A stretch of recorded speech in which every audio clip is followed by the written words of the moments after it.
Hey guys, I am on a bike. This is nothing new. I have done this before many times. None of them see the light of day anymore, but yeah. Well, no, not all of them. This is not what I'm supposed to be talking about in this video. This is not a vlog. Alien Covenant. Alien Covenant came out this last Friday here, just a few days ago. I went and saw it on Saturday during the afternoon with Mason, Animacer, and his older brother. And generally we had a pretty good time with it. I'm not gonna speak for them on their actual, full thoughts of the movie, but I personally really enjoyed the movie. It was just about everything I was expecting, and a little bit more, but also a little bit less. So let's talk about Alien Covenant kind of in depth here. So, yeah, James Franco dies, right away. He gets no screen time, really. Or any time, really, as a character. He's just there in a med pod sleeping. Or not a med pod, but just a cryo sleep thing. A cryopod. And he's sleeping. And then he just burns up and dies. And I was so disappointed because I was like, I am excited to see James Franco in this movie because I like seeing James Franco in movies, and James Franco in an Alien movie seemed interesting to me. So when they killed him off, I was like, oh, well, you could have gotten any no-name actor to play the role.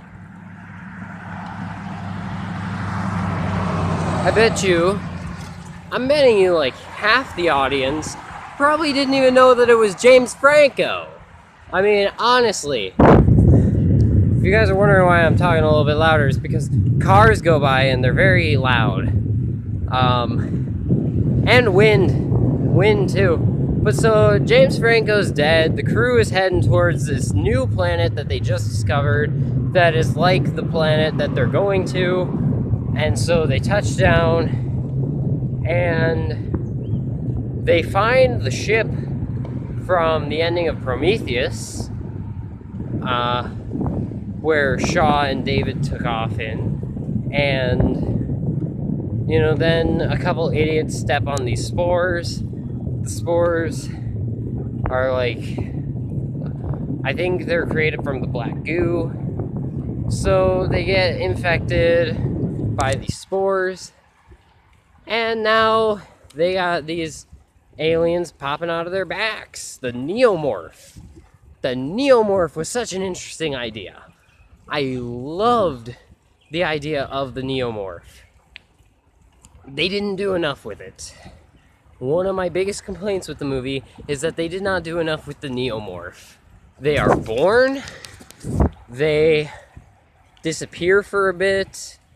One of them comes back into play later and then gets killed by Billy Crudup. And then that's pretty much it for the Neomorph.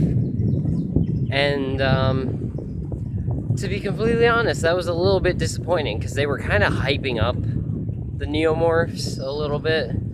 Just because it's oh yeah, we're going to have all kinds of aliens in this movie. We're going to have eggs. We're going to have xenomorphs. We're going to have chest bursters. We're gonna have face huggers. But you know what else we're gonna have? We're gonna have ones that pop out of your back. We're gonna have these things called neomorphs, and they're gonna be different. And the spores, and it was oh, that's cool, I can't wait to see that. And then it was cool while it lasted, but it didn't last very long. So it was just a tiny bit disappointing. Not enough to really drag down my enjoyment of the movie, but just a tiny bit disappointing. So there are bugs, a lot of bugs. So the crew of the Covenant, they find David from Prometheus, played by Michael Fassbender. And Michael Fassbender plays two roles in this movie. He plays David, and he plays Walter. Walter is the new android. I already explained this in the main movie review. But so, David and Walter's interactions were actually really, really cool scenes, and they were weird and interesting and different and a little bit uncomfortable, and I loved it. Everything with David in this movie I just loved, and I think that's partially just because of how much I loved David in Prometheus, not the first movie, but in Prometheus, and how hyped I was to see him back.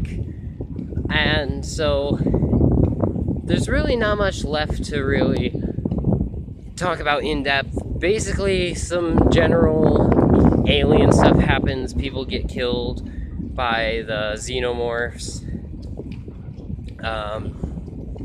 You know, they blow it out of an airlock again. And then there's the ending. The ending was definitely something interesting. So, the crew of the Covenant, they get back on the ship, and they're heading back on course. They've defeated the alien, they've blown it out of the airlock, and it's just Daniels, Tennessee, and Walter left. Only, plot twist, it wasn't Walter. It was actually David impersonating Walter. And that was a pretty expected twist, I think. The golden rule with movie characters is if you don't see them die, they're not dead. And you don't see David die. Like, there is a scene where David and Walter fight, and Walter has the upper hand, and he's about to smash David with a rock, but then it cuts away, and when we cut back, it's just Walter walking out of the engineer temple place. So immediately I was like, oh, maybe it's David. And then he did some stuff, and I was like, oh, well, maybe it actually is Walter. But they wouldn't not... If they were gonna kill David, they wouldn't not show it.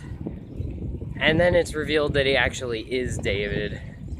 And it's one of the most tense scenes in the movie.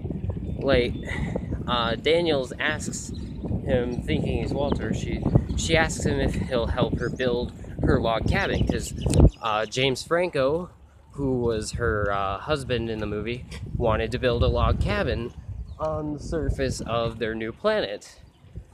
And so she asks him to help her, and he doesn't understand what she's talking about. And then she starts to realize, and just the fear in her face, and she says, David? And then he puts her to sleep, not kills her, but just puts her to sleep. And then in the embryos of the colonists, he puts some facehugger embryos, and the film ends on a pretty drab note. Yeah, I can't wait to see the third movie. I can't wait to see where they take David and the rest of the characters. Thanks for watching. Let me know in the comments what you thought was the best scene in Alien Covenant, and I'll talk to you later. Bye.